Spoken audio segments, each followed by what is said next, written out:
Sean Haney here with RealAgriculture.com. I'm at the Advancing Women's Conference in Toronto, and right now I'm joined by Bonnie Schmidt with Let's Talk Science. How are you doing today, Bonnie? I'm doing great, thank you. Dr. Schmidt, I should be saying. Bonnie's quite all right. Okay, so your company is Let's Talk Science. Tell us a little bit about it. Well, Let's Talk Science is a national charitable organization that helps young people get ready for their future, a future that's changing rapidly, and we do it by engaging them and their educators in science, technology, engineering, and mathematics program from coast to coast. Now, you're on the agenda today, and you're going to talk a little bit about relationships and how in building a career, whether male or female, relationships really are a key to that. Explain. Right. The title of my talk is Life is a Contact Sport, and I have to say more ways than one. Life is a contact sport. In my case, I was almost pulled through my career by people who saw something in either in me or in the idea of what Let's Talk Science could pose, and all around me for the last 24, 25 years, I've had people inspiring, helping, supporting, funding, mentoring, and really helping me learn how do you actually run an organization. You know, successful people that say, you know, I sort of did it on my own, it's really a fallacy. There's not, there really probably is nobody, if they're really honest, that really is able to do that. Right. It requires sort of a group effort, so to speak, and does it, you mentioned push my careers, or pull my career as far as push. Yeah. How were you pulled?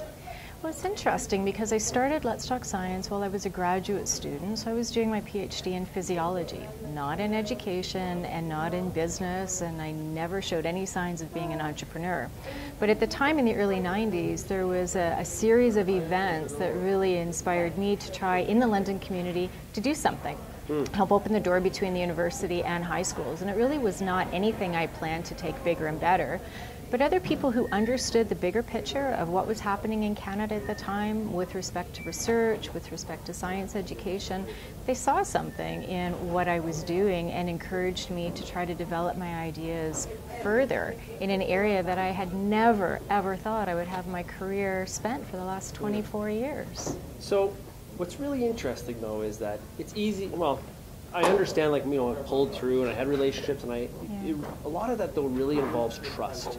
Because if you trusted the wrong relationship, you really could get bad advice, and all of a sudden you're down the wrong path.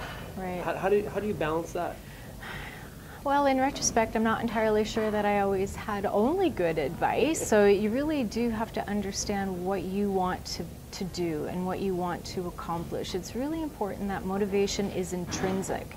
So if you start from a place where you have an idea and a drive to do something bigger and better, and you are seeking expertise in areas that you kind of think you need some help in, there's always lots and lots of people who are there to help. But it's a really good question.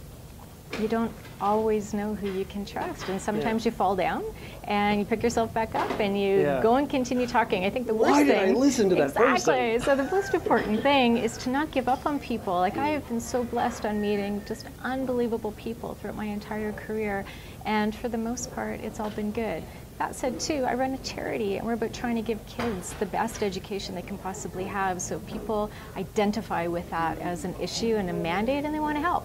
So let's quickly talk about science. We know more about the world and what happens than ever before. Yet it seems that at times science is not as relied on as you would think it is in, you know, whether we're talking about regulatory things or.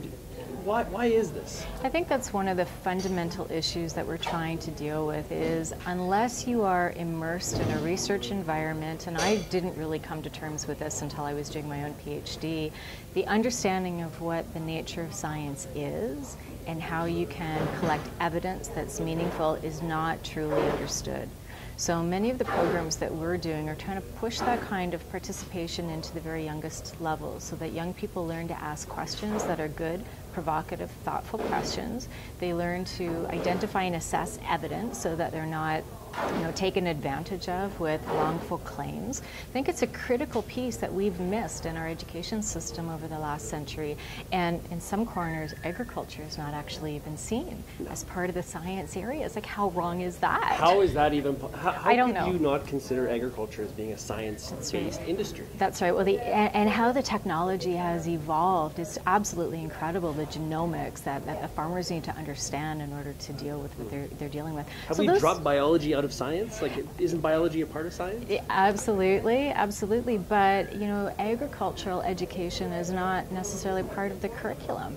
And so if we have an education, a group of educators out there who are not necessarily predisposed to the sciences or themselves didn't experience some of these things, it's pretty easy for them to sidestep it or not truly get kids engaged in an inquiry-based approach to education, which is what Let's Talk Science is trying to do. So obviously we focus on the kids in terms of educating them on science, but I would imagine there's a lot of education required for teachers of the science as well. So we're probably the broadest based education and outreach organization in the country, and we have programs and resources that cover early childhood up to grade 12 for both teachers and students. And we have a large cohort of volunteers right across the country through 41 universities and colleges. So together we've been able to create a suite of activities, a suite of programming that really is looking at how the whole system can work together. If somebody wants more information on Let's Talk Science, where do they go? The website, letstalkscience.ca. Bonnie, it was great meeting you. Enjoy the rest of the conference, and I look forward to hearing you speak. Thank you.